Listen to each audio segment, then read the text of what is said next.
Officer Day, would you open the courtroom for us, please?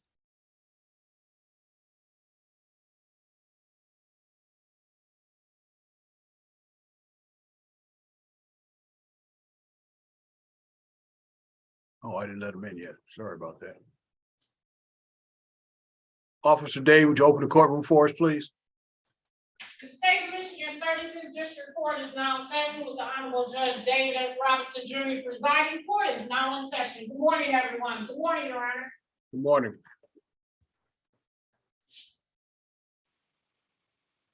Michelle Lester.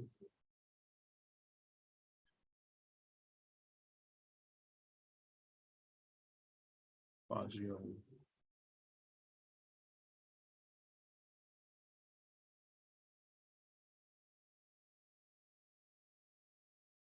Balderman and Fazio seem to be there.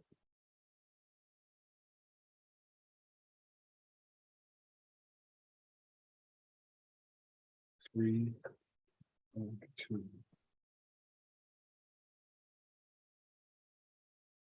Good morning, Counsel. Good morning, Your Honor. Happy Friday. Where's Mr. Balderman? I think he's trying to connect. Happy Friday. Wait for him to come in here. We can get started. Unless you guys have settled, right? We haven't settled, but I think that we need another adjournment. There he is. All right, Mr. Balderman. Good morning, Your Honor. Now, let me ask you this, Mr. Balderman. Did you set up the computer or did your secretary do it for you? I did. Background, so I know you not there by yourself. Because of what? Oh, no, yeah, she's just taking care of the rest of my life. Oh, you did the rest. Okay, if you say so, we'll buy that. Let's call your file. This is case 22-188352. Mission Point of Detroit versus Shirley Staples. Date and time for our next pretrial. Could I have your appearances, please? Sarah Fazio, Your Honor, on behalf of Mission Point of Detroit. My P number is 62046. Nick Balberman on behalf of the defendant, Your Honor, P35262.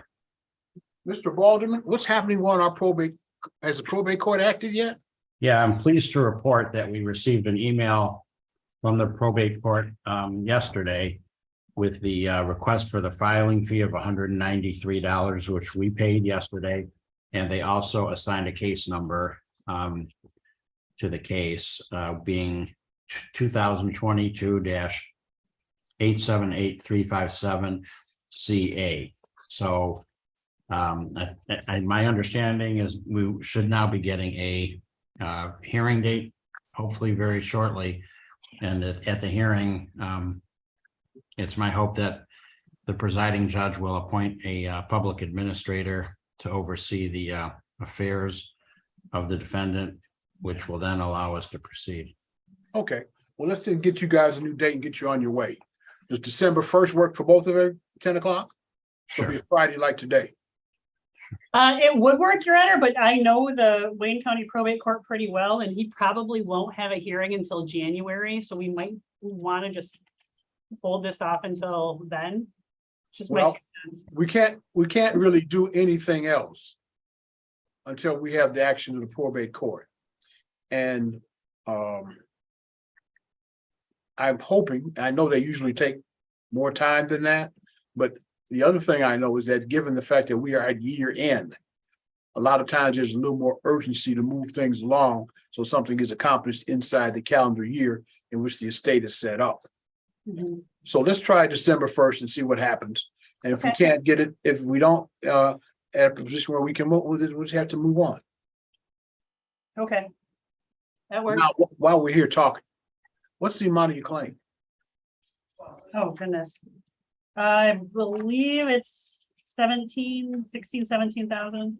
Okay, so there's no chance you're gonna exceed my jurisdictional max. No. Okay, then what we'll do is we'll see you guys December 1st. Oh, I'm sorry, that's the wrong date. December 2nd. Friday, December 2nd at 10 o'clock. Okay. Thank you so much, Your Honor. All right, be safe out there. Thanks You for coming too. in. Thank We're you. off the record.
Well, who do we have? Gertrude.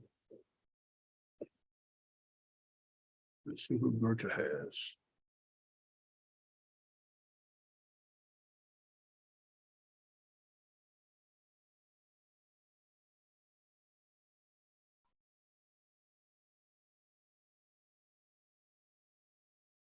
Mr. Gertrude, good morning. Morning, Your Honor. What file do you have today? I have debt holdings. Okay, I have Ms. Lester, so maybe we can get started. Okay, great. Debt Holdings versus Institute Jallo, is that it? Yes, Your Honor. Okay, I got Ms. Lester. I believe I have her client as well.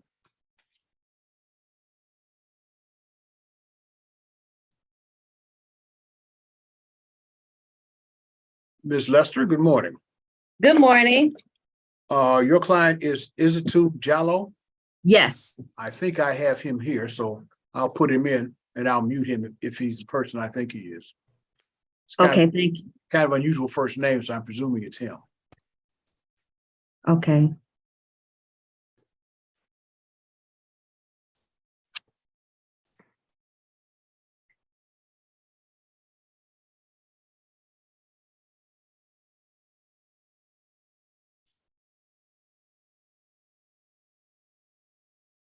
Hello?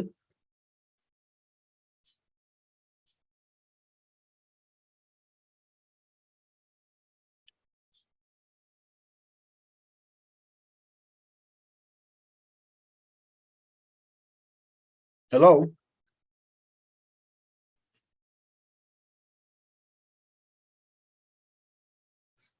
I've got video on someone, but I don't have audio.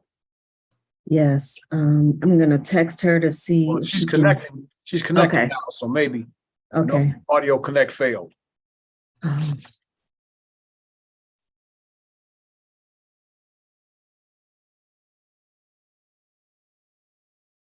She's attempting again.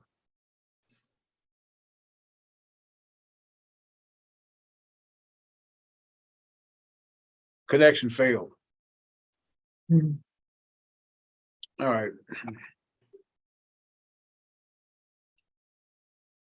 We're not getting anywhere with her. Okay, What I'm going to do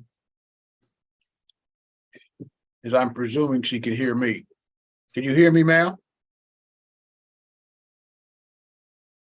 No. Ms. Lester, is she on a phone or a computer? it looks like it's a cell phone. Yeah. I'll see if I can text her. Try this.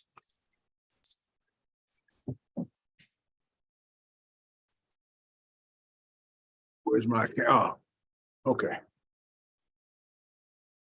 Hello. Hello. Yeah, okay, I got her. What is your name, ma'am? Aissatou Jallo. All right, I'm gonna put you on mute because your lawyer is here, but you'll be able to hear the proceedings. We are on the record calling file 22-191784, Debt Holdings LLC versus Aissatou Jallo. Also present is the defendant. The court has muted her because she's here represented by counsel. Counsel, could I have your respective appearances? Morning, Your Honor. Brian Gerda, P80756, on behalf of the plaintiff and standing in for Attorney Aaron Cox. Good morning, Rochelle Lester, P53383, appearing on behalf of defendant Aissatou Jallo, who appears by Zoom. Okay, this appears to be our first pretrial. Where are we on this file? Your Honor, I have had a chance to speak with my client about this matter. There's another defendant on this case, and my client, this is in reference to a collection on a landlord-tenant commercial property.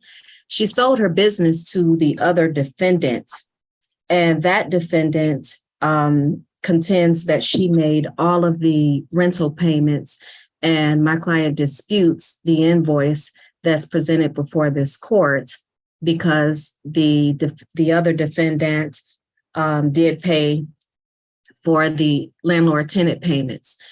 At this time, I've also spoken with Robin Brooks, who was the previous property manager of the property that was owned by the plaintiff. She needs to review the records as well to confirm that the tenants did make the payments on time and that there's no outstanding balance. So we will need time in order to gather the receipts and evidence that these payments were made timely and that there's no balance owed. Okay, well, I opened your written discovery a month ago. What is Correct. We need to get started. If you want to demand production of documents, subpoena documents and things like that, let's get started. Because we're not going to be able to move the file, because I don't believe that Mr. Gerda was able to get jurisdiction over the person who resides in California. And by now that summons should have probably expired. Am I right on that, Mr. Gerda? Believe so. Yes. So your client right now is a solo act here. So I'm gonna give you That's guys correct. another date and let's get our discovery started. We'll have you back on December 2nd at 10 o'clock. Does that work for everybody? Let me check my calendar. Works for me. December 2nd at 10. I have a hearing at 10 on December 2nd on Zoom. Oh, it's okay. Okay, let's do it at 11 then on December 2nd. Okay, thank you. Let's get our discovery rolling, people. Okay, I will do. We need to get started. We're a month in, and all we've done is smile at each other. It took a while for me to find the previous manager, and now that I've spoken with her, I need to get her contact information to send her discovery requests. You don't need to have, you spend time you didn't need to spend. That's the plaintiff's obligation. You serve plaintiff. Give me the records. Well, the plaintiff did send us their records. And we We're can- just, But the guy was their property manager. So December 2nd, Okay. we're to 11 o'clock at the request of Ms. Lester. Let's get Thank you. going. Everybody Okay. be safe out there. Thank you. You too. Well, Thank you, Your Honor. Bye-bye. Thanks, ma'am, for coming in.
Mr. Gray, good morning.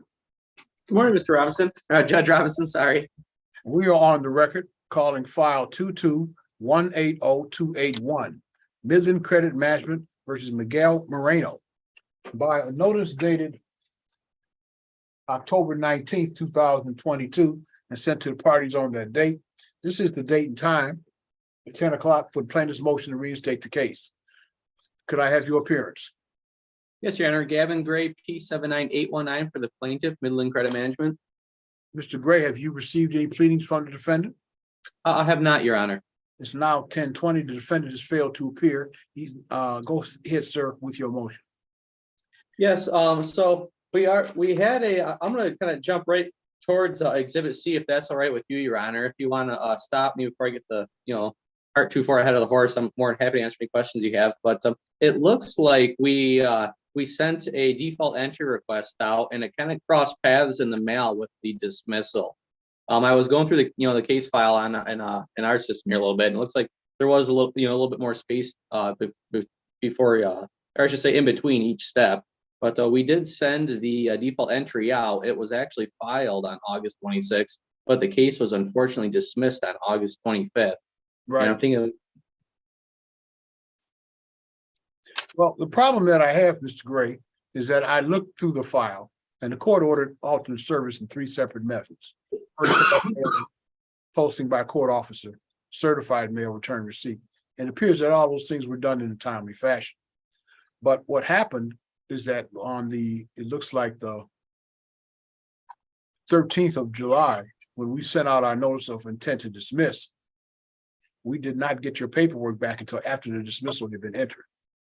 So okay, it appears that you are entitled to have the matter reinstated because you had in fact achieved service under the alternate service inside the time provided by the order for alternate service under your second summons. So your unopposed motion to reinstate the case will therefore be granted. Let me make a practice suggestion. yes, Your Honor. Need a routine in your house that when you get a notice of intent to dismiss, that's us saying to you, hey, there's something wrong here.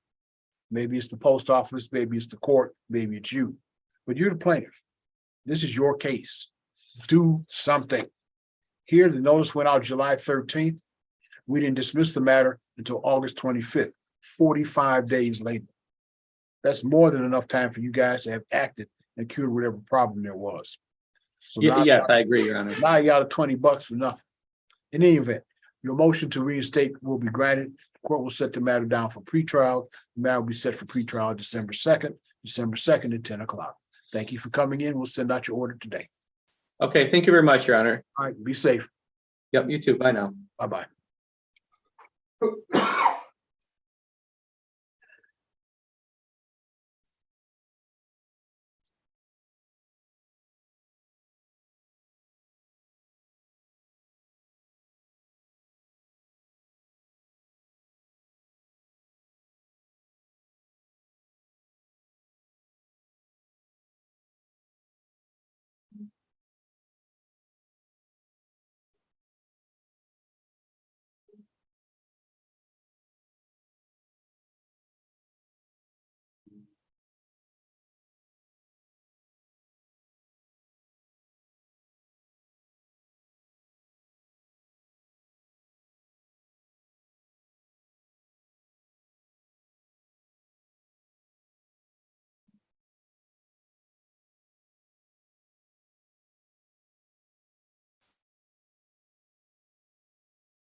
Now, this is on the viewer, the telephone number.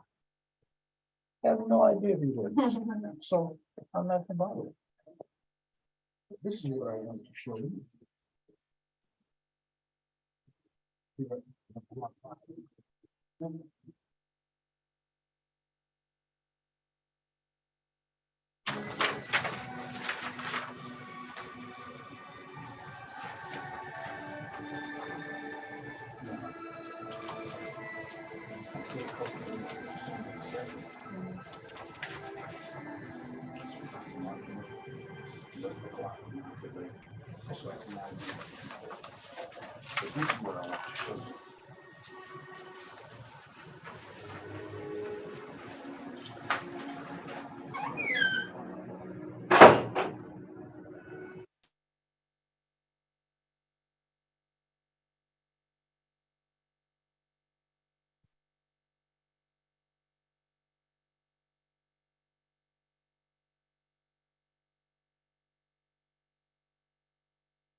A modern day masterpiece.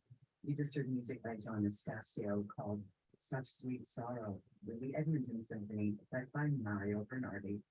You're listening to Tempo. I'm Jelena Zala, and this is CBC Music. In English, it means the night of the rose, and that's night with a K. So now you're about to hear a suite of hits from Richard Strauss's opera, Der Rosenkavalier, or The Night of the Rose. The story opens with two lovers lounging in bed and basking in the glow, as it were, of daybreak. A young man named Octavian has been having a secret love affair with a much older princess. So Octavian is chosen to be the Knight of the Rose, which means he has to present a ceremonial silver rose to a woman named Sophie as a way of securing her engagement to a baron. But when he presents Sophie with the flower and their eyes meet, it's love at first sight. Love. So here is Der Rosenkavalier by Richard Strauss with the Philadelphia Orchestra, led by Yannick Nézet-Séguin.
You guys try. You could carry the opposing calendar and sweep. You could pull it out your work is got. Get this again. If you're going to about the one you just heard. So the CPC.ca/listen, where you will find over 200 listening experiences to choose from. And it includes classical music playlists and every imaginable. Again, you go to CBC.ca/listen, and it's great. Time now for another news update. About one attempt over 32 minutes to find out.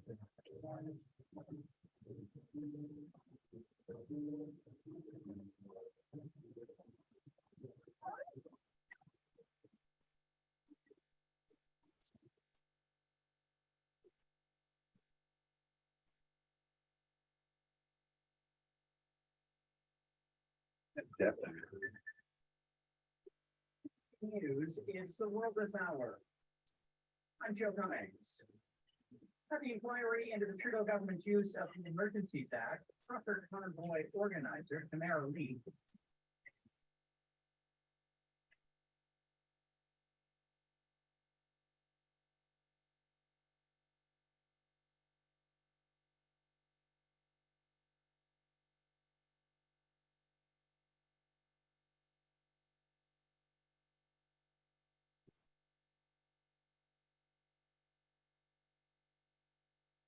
Hello, Hello, what is your name? my name is Joy Hubert. 2818. 28. And I'm looking for. Let's get started. 670.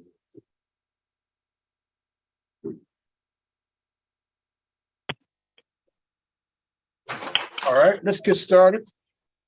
We are calling file number 22193670, LVNV funding versus Joy Hubert. Date and time for pretrial. Your appearance. Good morning, Your Honor. Gavin Gray, P79819, the plaintiff, LVNB funding. And what is your name, ma'am? My name is Joy Hubert. Is it your intention to represent yourself in this matter? It is. You have an absolute constitutional right to do that. What you do not have is the right to your own set of rules of civil procedure, your own rules of evidence, and your own statutes. If you elect to represent yourself, as is your constitutional right, the same rules that bind Mr. Gray are binding on you. Do you understand that? I do. Despite the fact that you are a layperson, you will not be heard to say, I didn't know the rules. You understand that? I do. Okay, so what's the dispute here, Mr. Gray? Well, Your Honor, we have an account for, let's see here, the balance, I lost it here. Oh, we're claiming $2,797. It looks like there was a pretrial here before. And I would think there was progress being made because usually we file a motion by now and that hasn't been done. I haven't myself had a chance to discuss the case with Ms. Hubert in the off the record here. Is there a chance we could get into a breakout room? Yeah, we can do that. Apparently what happened is that on the October 7th date, apparently we did not get the correct information out about the being a Zoom hearing. Oh, okay. I think that was what the problem was. Okay, all right. So in any event, let's do this. I'm going to open your written discovery. I'm going to give you guys a return date. Your return date with me will be December 2nd at 11 o'clock. Does that work for everybody? Yes, I can make that work. That works for you, ma'am? Yes. Okay. Now what I'm going to do is I'm going to put you guys into a chat room. And if you settle the case, come back to me. If not, we'll see you December 2nd at 11 o'clock, and your written discovery is now open. So Okay, give me a thanks so much, second. Your Honor. Let me get you into the chat room, okay? Let's make sure I get the technology working today. Some days are better than others. Yeah. All right, there she is. Let's put her in room 2. Mr. Gray in room 2.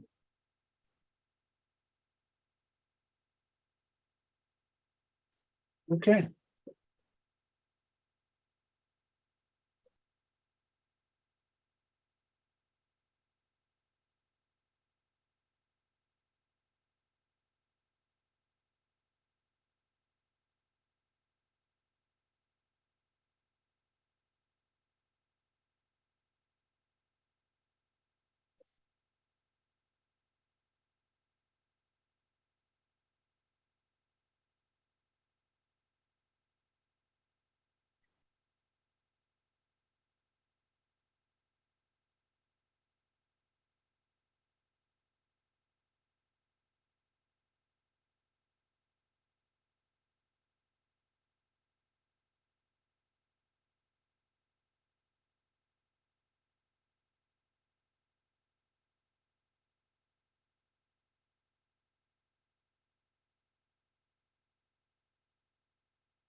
Hello?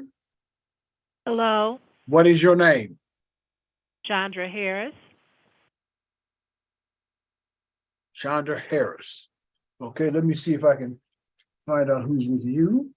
You're at 785. Oh, let's see. Oak Park Gardens. It's not Jennifer Joel. Let's see if Miss Francis.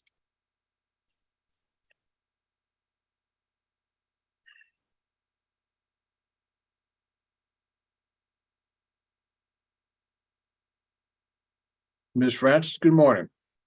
Good morning, Judge. How are you? Good, how you doing? I'm good.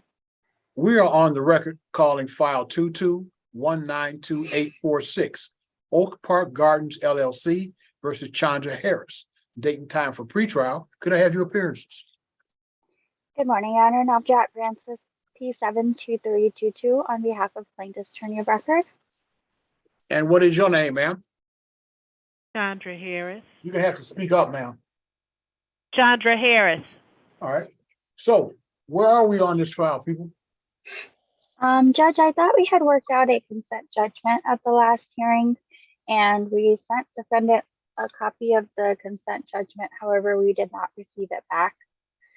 So I'm not sure if she's still in agreement to it or if we should set the case for our MSD hearing.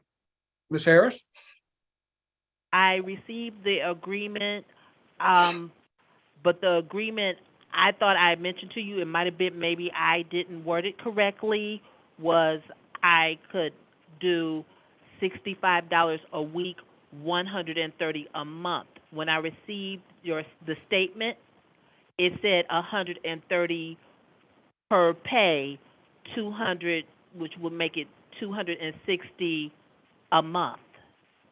And I honestly, I can't afford that. I'm just being realistic. I know I have this outstanding balance. I am not trying to get out of it. I'm just trying to reach some kind of understanding that I can afford to pay.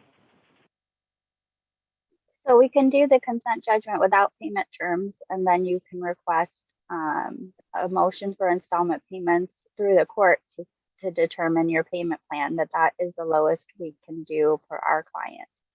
So would you want to do the consent judgment without any payment terms? The consent, meaning I consent to pay, correct? You consent that you owe this debt. Yes, I consent I owe this debt, yes. Okay, so we'll just do a consent judgment without the payment terms. If you want, we'll just cross out those payment terms and submit the consent judgment. Do we have permission to sign your name to the judgment without the payment terms on it? Okay, I'm trying to understand I'm sorry, I'm not versed in law. So what exactly does that mean? Okay, let's do this. She's gonna send you a consent judgment in the amount whatever you guys have agreed on. And then you will have the opportunity to file a motion for installment payments with the court. So what I'm going to do is I'm going to give you guys a chat room. But what I'm going to do is I'm going to do my work and I'm going to move on. Your next day with me will or will not be December 2nd at 11 o'clock. Your written discovery will remain open. And if we have not gotten a consent judgment issued by that time, I will close written discovery as of December the 1st, and then we'll see about setting a motion for installment payments. So I'll put you guys into a chat room and you can have your conversation about the terms of the consent judgment. So hang on, let me get you in that chat room. Okay. Which I think we're all set. We'll just email it to her. We've emailed it to her before. Okay, let me put you in the chat room so you guys can firm this up. Thank you. And you're free to leave after you've had your conversation. Judge, Okay, could we have our motion for summary set for December 2nd, since you're going to close? That would not think about 28 days. She's entitled to 3 weeks. You wouldn't get it done by then. Oh, we've already filed our motion for summary. When does it file? It's not in my court file. We filed it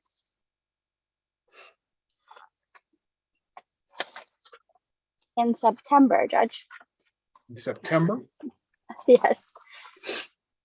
I see requests for admissions and interrogatories, which I don't know why you sent me.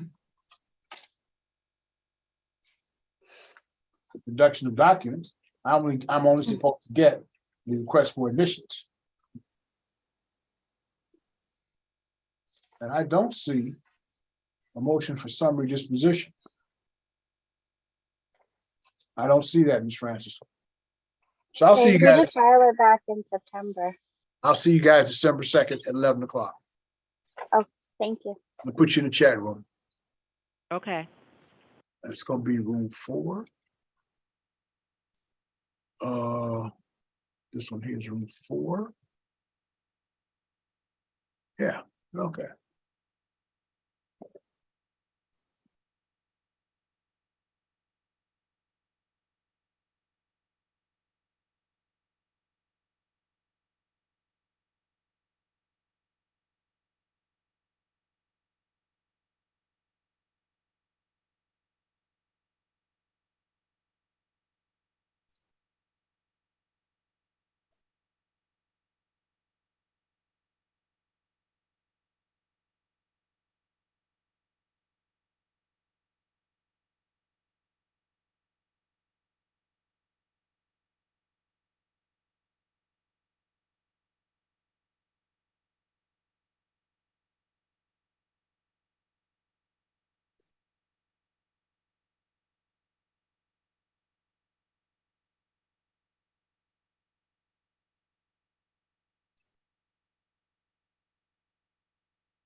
Ms. Dillo, good morning. Good morning. I wanted you to know I knew you were here, but I don't have anybody for you as of yet. Oh, okay. So I'll put you back in the waiting room. I'll be back to you in a few minutes. Thank you.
Mr. Gray,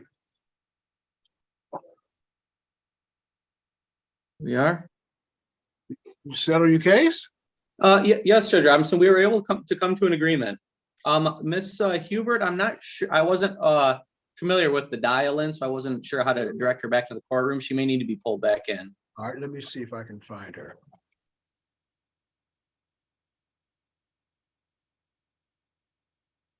Huh.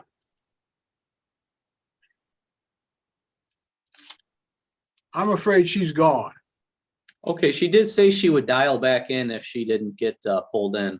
Okay, well, let's give her a couple seconds and see if that happens. Okay.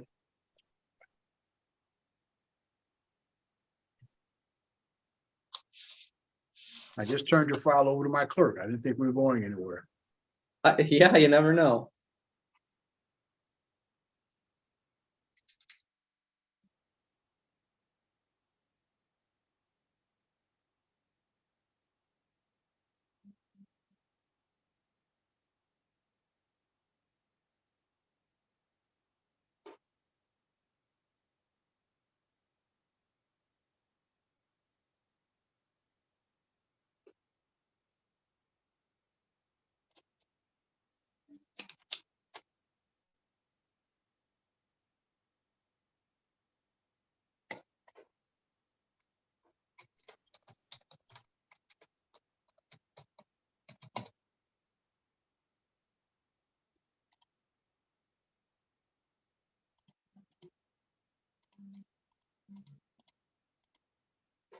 I don't think she's coming. Okay. Did she say she was coming back? Yeah, she did. She did say she would dial back in. Okay, because she's not in the chat room.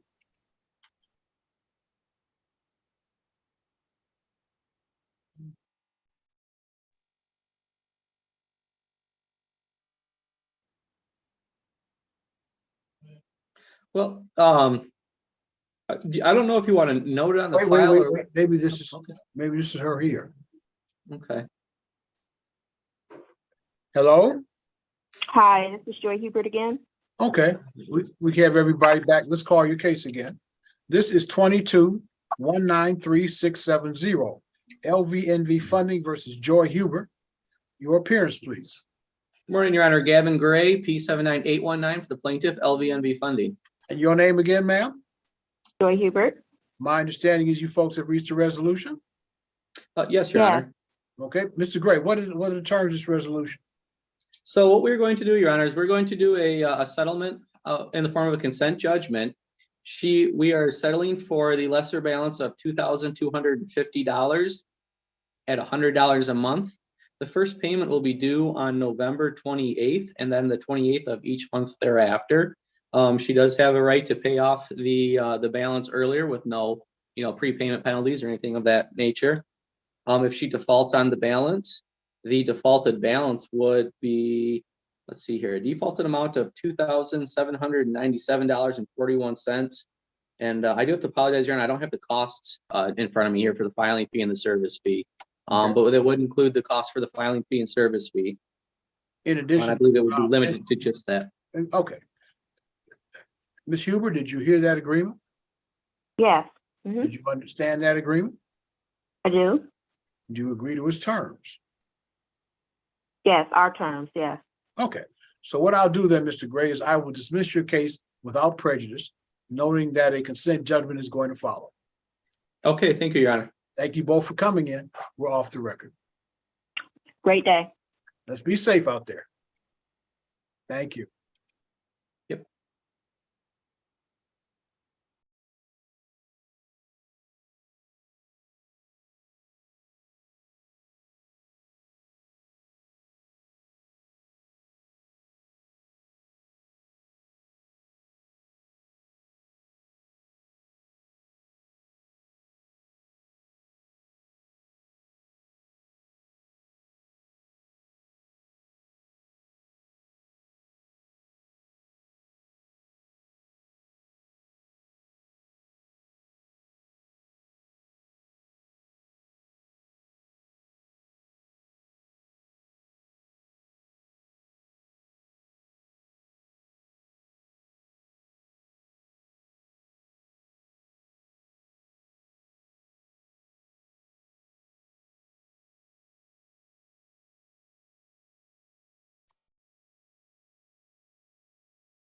There it goes. Morning. Morning, Council. This is file number 22-184485, Federated Mutual Insurance versus Amir Jeremiah Whaley. Motion on behalf of the plaintiff. Your appearance. Good morning, Your Honor. Chelsea Safarian on behalf of the Plaintiff Federated Mutual Insurance Company. You remember the State Bar of Michigan? I am. Need my P number? Yes. P83749. Okay, Council. Your motion. Yes, this is our motion for extension of summons and to complete alternate service by publication at the defendant's last known address. This one, we've had a few issues getting service effectuated on Mr. Whaley. We were not able to personally serve him at his last known address, which is the address listed on the caption. We sent a letter over to the postmaster to get that address, and we did not receive it back. We actually never received it back by mail. We had to go into the post office and ask them if they could complete the form for us. And then we actually received it in the mail last week, well after that time. After we received the address, finally, we completed a motion for alternate service. Per the motion for alternate service, or the order granting the motion for alternate service, we were to complete service by certified mail, first class mail, and posting at Mr. Whaley's last known address. And we were to use a court officer. We did obtain someone. Many of them told us they were unable to do it. We found one person who was able to do so. We sent him the documents, including the order for alternate service and the order for second summons, which expired on September 2nd. For some time, we weren't able to get a hold of him. However, well after the expiration of that summons, we were advised that the service had not been effectuated by posting at his last known address. Pursuant to the court rule, after the expiration of the summons by way of motion, service can be allowed due to excusable neglect. The defendant did, or I'm sorry, the plaintiff did everything. Stop in right his here, power. Counsel. What Sure. agreement are you referring to? That would be MCR 2.108E, which Let's read the rule, Counsel. certainly I'm happy to read it. Yeah, It because what I says it- want you to read is I want you to read the sentence after the sentence you set forth in your brief. You forgot to read that, and it changes very substantially the matter before the court. Let me pull up the entire rule. After the expiration of the original period, the court may, on motion, permit a party to act if the failure to act was the result of excusable neglect. That's where you stopped. The next sentence, counsel, I believe, is appropriate here. However, if a rule governing a particular act limits the authority to extend the time, those limitations must be observed. Now, I'm going to suggest that this was an innocent error rather than an attempt to mislead the court, which is, of course, an ethical violation. I would suggest. That's correct. We that certainly were next not time, attempting to Ms. Counsel, I'm sorry. I would suggest that the next time you file a pleading, you might want to consider reading the entire rule on which you rely. Because the very next sentence, from what you quoted, makes it very clear you cannot do what you're asking the court to do. You had a particular rule, 1.2.105, which requires that the second summons, the order be signed before the original expires. There is no third or summons in this matter. Your motion, ma'am, must be denied. I'll send you out an order. Thank you, Your Honor.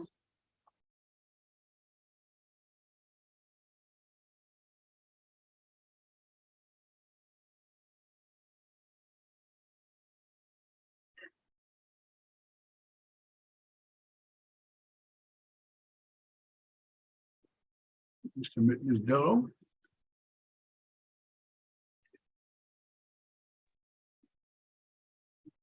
Ms. Dillow, Yes, Your Honor. you seem to be the last one up today. This is file 22-186646. Access Lex Institute versus Kirsten Erie. This matter is scheduled today for a pretrial. Looking at the file, oops. It appears that this matter is scheduled by notice dated October 7th, 2022. This is the wrong file. I got the wrong file here. I'm sorry. I got the wrong file.